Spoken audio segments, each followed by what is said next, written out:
YouTube fam, what is good? Welcome back. Yours truly. Welcome back to Marvin's Room. Thank you guys, as always, for joining me. To the new subscribers, welcome to the channel. Listen, if you guys want to get in touch with me and tune with me, my contact information is always in the description below. If you guys want to follow me on social media, on Instagram, I also put that in the description below. I'll be having a lot of fun on there. And you guys can catch up on other stuff that I'm doing outside of LOA, like real estate, etc.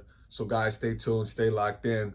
But I wanted to hop on this video today to talk to you guys about an excerpt I read. Not sure where this excerpt came from, but I came across it online and I thought, wow, it's so powerful. And I thought it would be a great share with you guys because I think what I'm about to read to you guys is an excerpt on why a lot of people have a very difficult time with manifesting in their life because they don't understand how hard they actually are trying to manifest, and that's actually going against the grain of what manifestation is, because manifestation is natural. Everything in life has a natural flow. But I believe a big mistake that a lot of people in manifestation are making is they're trying to force. They're trying to make it happen, and they're trying to force it with the will. And I'm getting ready to get into this excerpt and read it to you guys. But like I said, so many of you guys are trying to force things. And as Florence Scovel Shin says, it's something that I truly, truly, firmly believe in, is that yes, you can manifest what you want, but something that Florence said in The Game of Life and How to Play It, that beautiful book, one of the very first self-help manifestation books I ever read, where she had mentioned that anything forced or gotten with the will is ill-gotten. And I think that a lot of people are experiencing this unknowingly because they think that, oh, this is what I want, this is what I need, oh, I'm 100% sure that this manifestation is what I want, how I want it. But I want you guys to understand something. Whatever you manifested in your life, when you manifest things in your life, whether it be good or bad, but especially bad, when you manifest stuff in your life, you got to think about what level were you on when you manifested that.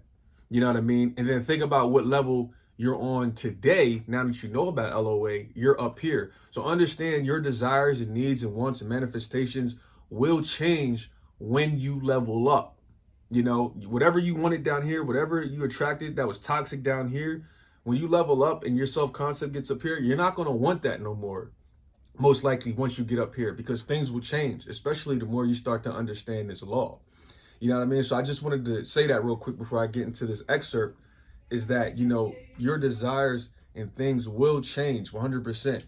And like Florence said, don't try to force the universe to make it happen. You know what I mean? Because that's what I believe a lot of you are doing with your affirmations. You're doing all these visualizations, and you're trying to force it to happen. You're getting upset, and then even if you do get what you want, you may end up losing it again because you're trying too hard to force it. You're going against the universe natural flow, because the universe naturally has a flow. The universe is naturally flowing downstream. The universe has natural order, and I've talked about this in my past videos. So when we go against that, bad things can happen. Even though you create your own reality, you create your experience, but that also means that you create your bad experiences as well. So you got to take responsibility for that. So yeah, let me get into this excerpt, guys. This is a bit of a mind fuck. I'm just giving you a heads up. So I'll give you guys some time to like kind of unpretzel your mind after you read it. But this is super powerful. So let's get into it. Wanting a positive experience is a negative experience. Accepting negative experience is a positive experience. It's what the philosopher Alan Watts used to refer to as the backwards law. The idea that the more you pursue feeling better all the time, the less satisfied you become, as pursuing something only reinforces the fact that you lack it in the first place. The more you desperately want to be rich, the more poor and unworthy you feel, regardless of how much money you actually make. The more you desperately want to be sexy and desired, the uglier you come to see yourself, regardless of your actual physical appearance. The more you desperately want to be happy and loved, the lonelier and more afraid you become, regardless of those who surround you. The more you want to be spiritually enlightened, the more self-centered and shallow you become in trying to get there. Damn. Damn, damn, damn. Yo, it's some people, when you read certain things, it's some excerpts or some books or some people, they just have a way with words, and you just read something, and you just like, oh my God, what did I just read? Like, when I first read this, I was like, yo, this is some real shit right here. Like, this shit is deep.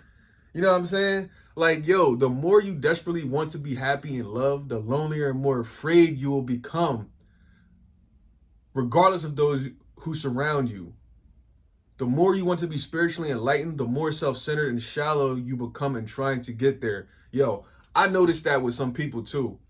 You notice a lot of these spiritual teachers out here, or whoever on YouTube, whether a pastor or whoever, like they think that because they reach this level of, knowing, like they just like I don't know if it's unknowingly or knowingly, probably unknowingly, but they start to look at themselves and view themselves as like being better than people, or I'm all knowing, you know what I mean? I'm omnipotent, you know what I'm saying? I'm everywhere, nowhere at the same time. I know more than you. Listen to me. I'm right, you're wrong. I literally was working with a client, and a client of mine had told me, one of her mentors that she had told her, you'll never succeed without my wisdom, without me helping you.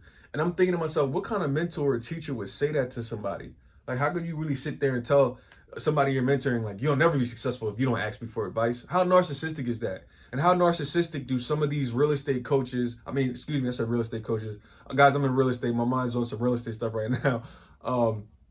But how narcissistic do some of these spiritual coaches sound, some of these YouTubers sound, when you watch them and you listen to them and you hear the things they're saying, whether they're, in the church, out of the church, whether they talk about law of attraction, don't talk about law of attraction. Like, some of these guys, you can hear the narcissism in some of the comments and statements that they make. You know what I mean?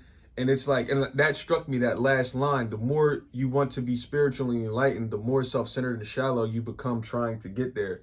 You know what I mean? Because it's like, it just naturally happens, and you got to train yourself to get out of that, not fall into that. But oh my God, and I just look at this, and it's like, the more desperately you want to be happy and loved, the lonelier and more afraid you'll become. It's like, how much truth is in that statement? Like, like, you want to be loved so much, you want to have that perfect relationship so much. The more you think about and focus on that, the more fearful you actually become that you'll never be able to obtain that.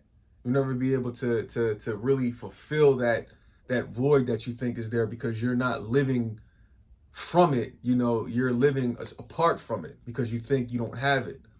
And this paragraph, and I definitely encourage you guys to rewind this paragraph and play it back and reread it. Matter of fact, I'm just going to read it again. Here it goes again. Wanting a positive experience is a negative experience. Accepting negative experience is a positive experience.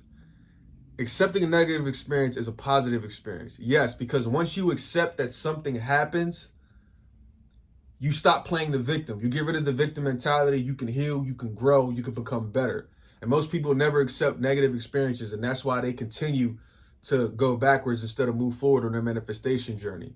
You know what I mean? And this truly is the backwards law, like Alan Watts said. The idea that the more you pursue feeling better all the time, the less satisfied you become, as pursuing something only reinforces the fact that you lack it in the first place. One of the biggest issues I see in manifestation is people continuously pursuing, because, like this excerpt just says, this continuously shows you that you don't have it. You know what I mean? So you got to know, like, yo, I got to take a step back. I got to take a step back. If I'm doing affirmations 24/7, I got to take a step back, because what I'm doing is I'm showing, oh man, I really don't have it. I got to get into that natural flow state, mind state of already having what it is that I want.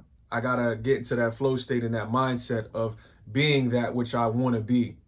You know what I mean? The more desperately you want to be rich, the more poor and unworthy you feel, regardless of how much money you actually make. The more you desperately want to be sexy and desired, the uglier you come to see yourself, regardless of your actual physical appearance.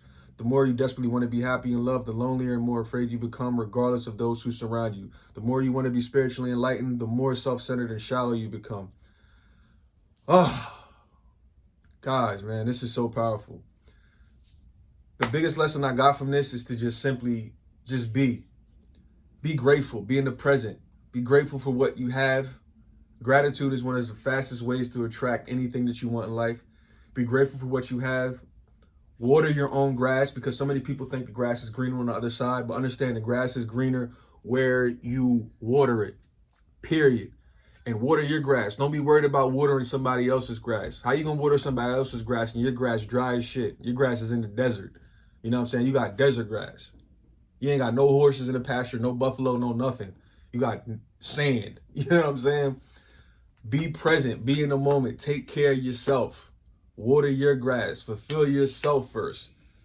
Fill your cup first before you try to fill other people's cups. Because once your cup is filled, then your cup can overflow, start to fill up other people's cups. It's natural. It's how the law works. Downstream, not upstream, downstream. The path of least resistance is how the universe works. All right, guys, it's your man Marv. I just wanted to hop on here and share that with you. I thought this was super powerful. I hope you guys got some gems from this video, and I will check you next time. You know where, you know when.